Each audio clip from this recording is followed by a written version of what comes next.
Let's see this question. The question is saying that a hollow metallic sphere of radius r uniformly charged. The electric field due to a sphere of distance r from the center. इसके लिए अगर हम concept की बात करते हैं तो हमें कंसेप्ट याद है। कंसेप्ट की अगर बात करें तो फील्ड ड्यू टू 3 पॉइंट हमारे पास से स्पेयर है, थोड़ा सा बड़ा बना लेता हूं मैं। ये स्पेयर यूनिफॉर्मली चार्ज स्पेयर है, तो हमारे पास क्या होगा, होलो मेटेलिक स्पेयर है तो चार्ज कहां पर, सरफेस पे। ये सरफेस पे चार्ज है, सरफेस पे चार्ज। क्लियर। अब यहां पर मुझे इलेक्ट्रिक फील्ड निकालने के 3 पॉइंट्स पॉसिबल है, inside the sphere, on the surface of sphere, और थर्ड क्या होगा, आउटसाइड द स्पेयर। क्लियर। तो पहले पॉइंट पर अगर हम देखते हैं, फर्स्ट पॉइंट क्या मान लेते हैं हम, inside the sphere, inside the sphere. Inside sphere का मतलब कि हमारे पास small R is less than R. Clear. मतलब वो अंदर अंदर की बात कर रहे हैं, कहीं पे भी हमारा स्मॉल आर कहां पर है, ये सर्किल यहां ले लेते हैं हम, मान लेते हैं ये सर्किल कहीं यहां पर स्मॉल आर, ये स्मॉल आर डिस्टेंस पहले पे केस पे ले लिया। तो हमारे पास क्या होगा, चार्ज इनसाइड कितना है, होलो स्पेयर है तो जीरो। तो जब चार्ज ही जीरो है तो electric field inside the sphere कितना, जीरो। तो यहां पर कितना हो जाता है, ई इनसाइड तो क्या होता है, जीरो। क्लियर। सेकंड अगर हम बात करते हैं ऑन सरफेस, या फिर हम सेकंड पॉइंट क्या बोलते थे यहाँ पर, सेकंड पॉइंट एट सरफेस या outside the, outside the, outside the sphere, outside the sphere. तो यहाँ पर स्मॉल आर क्या हो जाएगा, greater than capital R.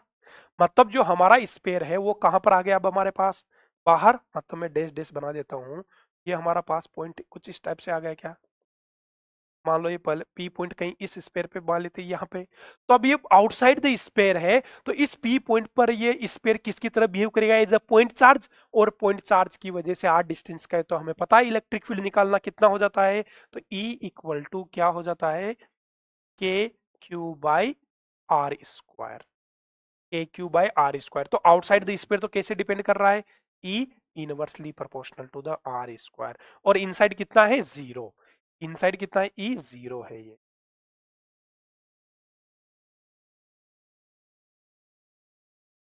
Clear. ई इनसाइड क्या है, जीरो है। क्लियर। चलो गुड। तो अगर इसका हम यहां पर बनाना चाहें, नेक्स्ट पेज में बना लेते हैं। चलो नेक्स्ट पेज में हमारे पास ग्राफ भी बनाते हैं, इसका ग्राफ भी पूछा जाता है। ये हमारे पास यहां पर है, यूनिफॉर्मली होलो स्फीयर है, charged hollow sphere, uniformly charged, charged hollow sphere, charged hollow sphere. तो अभी भी दिखाला हमने इनसाइड, इधर तो एक्सप्लेनेशन, चलो व्हाइट कलर यूज करते हैं पेन का। इनसाइड ये होलो स्फीयर है, यूनिफॉर्मली चार्ज्ड, यूनिफॉर्मली चार्ज है। अब अगर हम बात करते हैं पहला, inside the sphere, inside the hollow sphere, या इनसाइड को क्या बोल सकते हैं हम, आर लेस देन आर। तो क्या है, चार्ज ई जीरो है तो ई भी क्या होगा, जीरो। चलो, और सेकंड पॉइंट में outside the sphere, outside the sphere. अब आउटसाइड स्फीयर की बात करेंगे तो हमारा इसका जो रेडियस है वो कैपिटल आर रेडियस है इसकी, तो हमारा पॉइंट क्या पर होगा, बाहर। It mean small R is greater than capital R. Clear. तो अभी इस केस में अगर हम बात करेंगे तो E equal to point charge की तरह बिहेव करेगा, तो K Q by small R square होगा क्या।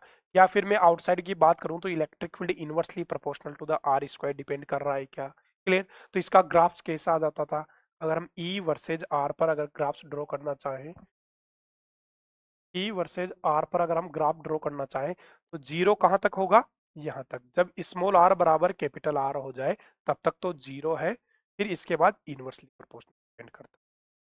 क्लियर। चलो गुड।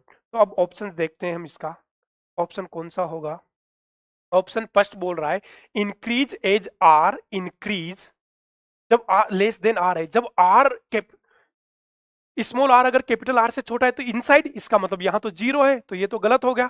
चलो दूसरा ऑप्शन पढ़ो, zero as R increase for R small less than R. सही बात है कि जब तक हम सरफेस पे नहीं पहुंचते तब तक तो जीरो है। And decrease as R increase for greater than small R क्या हो, कैपिटल आर से, मतलब आउटसाइड द स्फीयर, तो इनवर्सली प्रोपोर्शनल आर स्क्वायर। तो option B is the correct answer. Clear, आसान।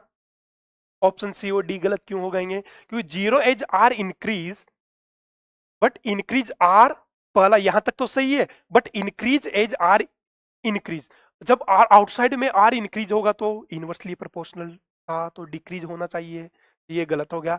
डिक्रीज एज आर इंक्रीज नहीं, inside तो zero होगा, होलो स्फीयर है तो। क्लियर, तो option B is the correct answer.